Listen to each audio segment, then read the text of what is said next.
Hi കൂട്ടുകാരെ, ഇന്നത്തെ താരം പൊന്നുവിൻ്റെ ബാലു അങ്കിളും രേഷ്മാൻ്റിയും അവരുടെ 3 മക്കൾ ബദ്രി, സീതാലക്ഷ്മി, ഋതു അവരുടെ കൂടെ ഒരു ഔട്ടിങ്ങിന് പോയ കഥയാണിത്.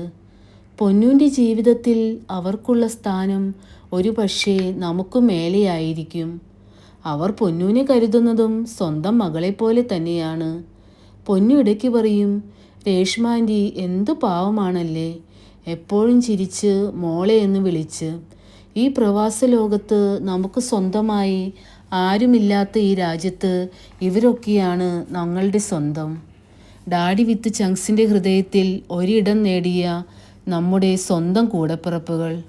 ഞങ്ങളുടെ കുഞ്ഞുമോള് ഋതുവിന് കാത് കുത്താൻ പോയി കല്യാൺ ജ്വല്ലേഴ്സിൽ.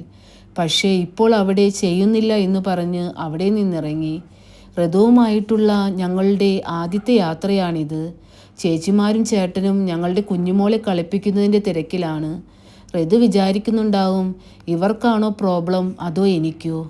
എല്ലാവരും ഷോപ്പിംഗ് ഒക്കെ നടത്തി കേട്ടോ. അങ്ങനെ ഡാഡി വിത്ത് ചങ്ക്സിൻ്റെ ഒരു ദിവസം കൂടെ അനുഗ്രഹമാക്കി തന്നതിന് ദൈവത്തിനോട് നന്ദി പറഞ്ഞുകൊണ്ട് ശുഭം.